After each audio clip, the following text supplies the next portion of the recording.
Hi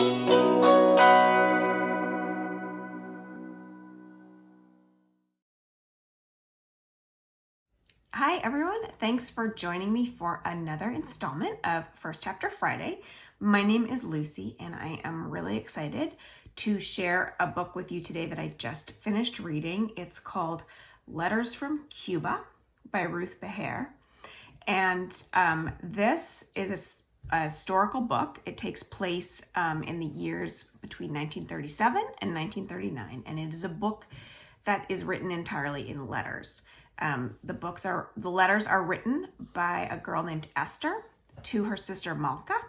Esther is in Cuba and her sister is in Poland. And Esther has left Poland to go join her father in Cuba. He went there a few years before, and they are trying to get the rest of their family out of Poland to Cuba. This is a time when Jews were being persecuted in Poland, and Esther's family is Jewish and they need to leave Poland. So there are so many reasons why I loved this book. I really enjoy books that are written this way in letters. So that was one thing. And it also was a really interesting period of time. I didn't realize that a lot of Jewish refugees went to Cuba at this time. So I enjoyed reading about the life that Esther found and started in Cuba. That was a favorite part of this book, but probably my most favorite part of the book was the character Esther. She is a very strong character. She constantly sees the injustices around her and points them out in the letters to her sister. She also has a lot of ingenuity and creativity. It's through Esther's hard work and good ideas that she ends up working to get the money to bring her family to Cuba. And then also she makes some really great friends in her small village in Cuba. And that was another favorite part. I loved seeing what her community became for her, having to have left her homeland behind. And though this book takes place in the late 1930s, it felt very timely to me, just the idea of refugees and what makes somebody leave the land that they were born in and how hard that journey can be for them, and then what they find in the new place that they end up living and what kind of community and acceptance they experience when they're there. So I highly recommend this book. I really loved it. Instead of reading a first chapter, I'm going to read to you the first letter, and this letter is actually written from Esther to her father while she still is in Poland and he's in Cuba. And then I'll read you a little bit of the second letter, which would be the first letter that Esther writes to her sister Malka. So this is called Letters from Cuba. The first letter is written from Goworowo in Poland on December 2nd, 1937.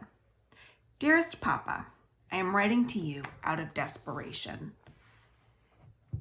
I pray that my letter arrives safely in your hands so you will listen to my plea. How is it possible we're still separated from you and that 3 years have passed since you left for Cuba? Would you recognize us today, your own family? I could fill a river with my tears when I think of you being so far away. Mama worries we will never see you again. Your papa is gone forever, she says. She scares my brothers and sister with those terrible words, but I promise them we'll be reunited. You will be surprised to learn how much I've grown in the last year. I am taller than Mama now, which I know isn't saying much. I try to do everything I can to help here. I go to the woods every day and cut balls of juniper for cooking. After school, I work 2 afternoons a week for Yelka the baker, sweeping ashes and crumbs. He pays me with 2 loaves of rye bread so that for breakfast we have something to dip into the bit of milk our tired cow Zizala still gives us. The other children help as much as they can, especially Malka. She reminds me of you because she's smart and studious and never complains. Every morning she warms the water for Baba so it won't be too cold when she washes up. Even the twins are old enough to help. You wouldn't recognize Eliezer and Chaim since they were such babies when you left for Cuba. Today, they collected 3 full buckets of berries with Moshe, who they look up to and call Little Papa. This made Mama smile. She is beautiful when she smiles, and her blue eyes sparkle. I am sad to say not a lot makes Mama smile anymore. It's getting harder and harder for us here in Poland, especially for me and Moshe and the twins, since we all share your dark hair and eyes. There's no chance we can pass for Polish, as Mama and Malka often can. The Poles always know we are Jews. Some are kind, but some give us nasty looks and spit on the ground as we walk past. Yet I've seen them nod hello to Mama and Malka, as if they are more worthy, just because of how they look. Mama is still angry about the loss of our store in Govorovo, and what happened was so unfair. Now that I'm older, I understand that the government overtaxed you and put you out of business just because we are Jewish. You had no choice but to leave Poland to find work and take care of all of us. I don't know what we'd do without the money you send us from Cuba. I've been thinking a lot about all of this. According to Jewish tradition, I will be an adult when I turn 12 in a few months. The truth shouldn't be kept from me, which is why I'm upset that Mama tried to hide your letter. She knows how much I miss you, and I'm always asking if you've written. I thought we hadn't heard from you in so long because the mail's unreliable these days. But then I found your letter squirreled away inside her shoe. I'd gotten suspicious because suddenly we had a little bit of meat to eat with our potatoes, and the money had to come from somewhere. When I read your letter, I understood why Mama hid it. She didn't want me to know that you now have enough savings to bring only one of us to Cuba. Papa, you write that the child who should travel first is Moshe because he's the oldest of the boys, and you think he'll be the most capable of helping you work. But I'm the eldest and stronger than you think. By birthright, it is I who should come. Please, Papa, choose me.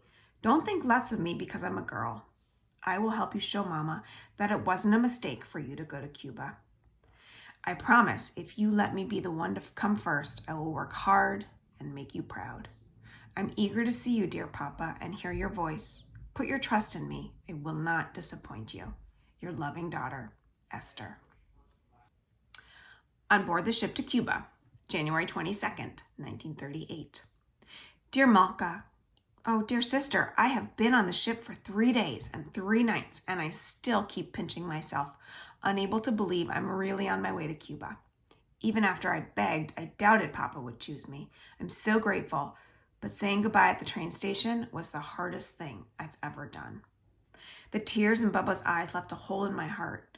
When she wiped my tears with her embroidered handkerchief, then gave it to me as a gift, I could barely hold myself together. I was surprised to see some tears from Moshe, Eliezer, and Chaim too. I guess they will miss me a little. Mama will too, I hope. I was touched when she gave me her silver thimble to remember her by, even though I know she's still angry with me for encouraging Papa to go to Cuba. But where else was he to go when the door to the United States had closed to Jewish refugees? I hugged her and told her I loved her, and all she said was, "Tell your father we need him at home." But you, Malka, my treasured only sister, I know you will miss me as much as I miss you. I feel terrible that I won't be around to protect you at school. I hope you'll feel like I'm there in spirit, urging you to stay smart and studious, even when jealous girls tease you. And if one of them hides your eyeglasses again, please tell Moshe. I don't know what I will do without you, and I'll be thinking of you every day. I promise to write down every interesting thing that happens while we're apart so that the hours, weeks, and months we're separated won't seem so painful. I'm beginning now, writing in this old accounting notebook of Papa's, and I will fill it up with letters from Cuba that I will save for you. Writing them will make the days bearable until you arrive. Then, when you're finally here, we will read them together, and it will be as if you were with me the whole time. So I'm going to stop there in the middle of that first letter that Esther writes to her sister. And that accounting book that she talks about ends up being the actual book that you're reading. All the letters that she writes to her sister on her journey to Cuba and while she's living in Cuba. And the people she meets and the other places in the world where they're from. You learn about other cultures. So I highly recommend this, especially if you're someone who likes historical fiction. This is a very interesting time period. And if you like to read books in letters, I think that's a fun format. This would be a good one for you as well. One other interesting thing about this book is that the author is a local author. She lives here in Ann Arbor. So that's just kind of a fun fact. And I got a copy from Overdrive, and you could do that too, or you can get a copy from our website, aadl.org.